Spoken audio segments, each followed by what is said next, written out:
ଦେଖନ୍ତୁ ଦର୍ଶକ ବନ୍ଧୁ, ଇଏ ହେଉଛି କଳାହାଣ୍ଡି ଜିଲ୍ଲା ଥାମୁରାମପୁର ବ୍ଲକର ଦୁଏନପଦର ଗ୍ରାମ ପଞ୍ଚାୟତର ଏକ ନରେଗା ଯୋଜନାର ଦୃଶ୍ୟ, ଯେଉଁଠିକି ଆମର କାର୍ଯ୍ୟ ନାମ ଅଛି ଚେକ୍ ଡ୍ୟାମ୍ ବତବେଡ଼ା ବୋଲିକିରି।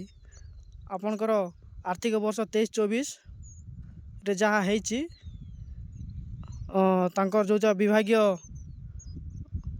ସଂସ୍ଥା ଯେଉଁ ଗ୍ରାମ ପଞ୍ଚାୟତର ଦ୍ୱାରା କାମଟା ଚାଲିଛି ବର୍ତ୍ତମାନ। ହେଲେ ଆପଣ ଏଠି ଦେଖିଲେ ଆଶ୍ଚର୍ଯ୍ୟ ହେଇଯିବେ କି ବର୍ତ୍ତମାନ ସୁଦ୍ଧା ଏ ଜାଗାରେ କୌଣସି ବି ଚେକ୍ ଡ୍ୟାମ୍ ନାହିଁ। ବର୍ତ୍ତମାନ ସୁଦ୍ଧା ଏ ପାଖରେ କୌଣସି ବି ଚେକ୍ ଡ୍ୟାମ୍ ନାହିଁ, କିନ୍ତୁ ବୋର୍ଡ଼ ଲାଗିଛି ଆଉ ସରକାରୀ ଟଙ୍କାକୁ ହରିଲୁଟ୍ କରାଯାଇଛି। ଏଠି ସ୍ପଷ୍ଟ ଭାବରେ ଜଣାପଡ଼ୁଛି, ଆପଣମାନେ ଦେଖିପାରୁଥିବେ ଭିଡ଼ିଓ ମାଧ୍ୟମରେ। କେଉଁଠି ହେଲେ ଚେକ୍ ଡ୍ୟାମ୍ ହେଲା ବୋଲି ଲାଗୁନାହିଁ। ଆଉ ଗୋଟେ ଦୃଶ୍ୟ ଆପଣଙ୍କୁ ଦେଖାଇବା ପାଇଁ ଚାହିଁବୁ, ଏ ଗୋଟିଏ ବୋର୍ଡ଼ରେ ଦୁଇଟା ଯୋଜନାର ଫଳକ ଲେଖା ହେଇଛି। ସରି, ଦୁଇଟା ତ ନୁହଁ, ତିନିଟି। ଆଗରୁ ଗୋଟେ ଲେଖା ହେଇଥିଲା, ଆପଣମାନେ ଦେଖିପାରୁଥିବେ, ଟିକେ ଟିକେ ଦିଶୁଥିବ। ଆଗରୁ ଗୋଟେ ଲେଖା ହେଇଥିଲା, ସେଇଟା ଲିଭା ଯାଇଛି। ଫେର୍ ପୁଣି ଆଉ ଗୋଟେ ଲେଖାଯାଇଛି, ବୋଲେ ଗୋଟିଏ ବୋର୍ଡ଼ରେ ତିନିଟି ପ୍ରକଳ୍ପର ନାମ ଲେଖାଯାଇଛି, ତାଙ୍କର ସୂଚନା ଦିଆଯାଇଛି। ଏଇଟା ଗୋଟେ ଅଛି ଆପଣଙ୍କର କାର୍ଯ୍ୟ ନାମ ଡୁମେରପଦ ଠାରେ SN ଗୋଷ୍ଠୀ ଗୃହ ନିର୍ମାଣ 2 ଲକ୍ଷ ଟଙ୍କାର କାମଟା, ଏଇଟା ଯେଉଁଟାକି ପୂର୍ବ ସରକାର ପାଣ୍ଠି ଯେଉଁଟା ଥିଲା 5Tର SFCର ଯେଉଁଟା ଥିଲା 2022-23ରେ।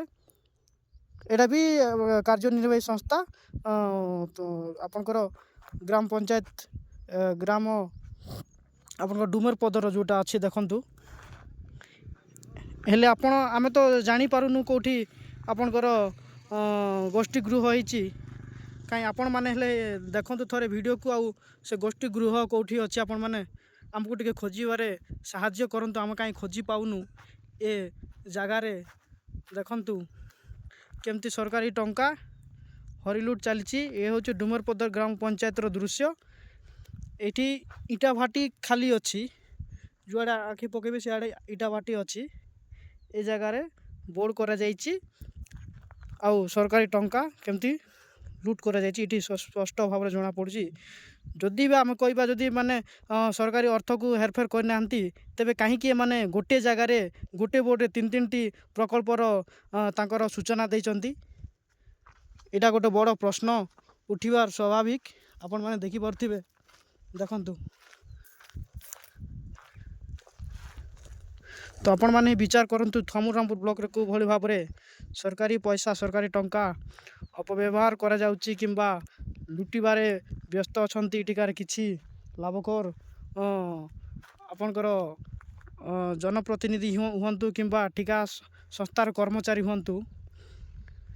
ଦେଖନ୍ତୁ, ତ ଆମ ସାଙ୍ଗରେ ଅଛନ୍ତି ଆମର ବ୍ଲକର ବରିଷ୍ଠ ସାମ୍ବାଦିକ। ତ ତାଙ୍କୁ ଟିକେ ପଚାରବା ଆକ୍ଚୁଆଲି ଘଟଣା କ'ଣ, ଆଉ ଏମିତି କ'ଣ ନିୟମ ଅଛି କି, ଏ ଜିନିଷ କ'ଣ ହୋଇପାରେ କି? ଟିକେ ଆସନ୍ତୁ ସିଧା ତାଙ୍କୁ ପଚାରବା। ସାର୍, କ'ଣ କହିବେ ଜାଗାରେ ଏ ଯେଉଁ ଗୋଟିଏ ବୋର୍ଡ଼ରେ 3-3ଟି ପ୍ରକଳ୍ପର ନାମ ଲେଖା ହେଇଯାଇଛି, ମାନେ ଆକ୍ଚୁଆଲି ଏ ଜିନିଷ ହେବା କ'ଣ ଠିକ୍ କି ଆଜ୍ଞା? ହେବା ଉଚିତ ନୁହେଁ। ଖୁଲୁଖୁଲା ଭାବରେ ସରକାର ନୀତି ନିୟମ ଉଲ୍ଲଂଘନ କରୁଛନ୍ତି, ଯାହାଫଳରେ ଗଭର୍ଣ୍ଣମେଣ୍ଟର ଆର୍ଥିକ ବର୍ଷ ଯେଉଁ ଟଙ୍କା ଆସୁଛି ସବୁଠୁ ହରିଲୁଟ୍ ହେଉଛି, ସ୍ପଷ୍ଟ ଜଣାପଡ଼ୁଛି। ହେଲେ ଗୋଟିଏ ବୋର୍ଡ଼ରେ ଯଦି ଚେକ୍ ଡ୍ୟାମ୍ ବତବେଡ଼ା ବୋଲି ଦିଆହେଲା, ପୁଣି ଥରେ ଆଉ ଗୋଟେ ବୋର୍ଡ଼ ଲେଖାଏ NSC ଗୃହ ନିର୍ମାଣ ବୋଲିକରି ଥିଲା, ତାକୁ ଲିଭେଇ କରି ପୁନର୍ବାର ଆଉ ଗୋଟେ ବୋର୍ଡ଼ ଦିଆହେଇଛି। ତ ଏହାର ଉଦ୍ଦେଶ୍ୟ ବିଭାଗୀୟ କର୍ମଚାରୀଙ୍କୁ ପଚାରିଲେ ଜଣାପଡ଼ିଛି।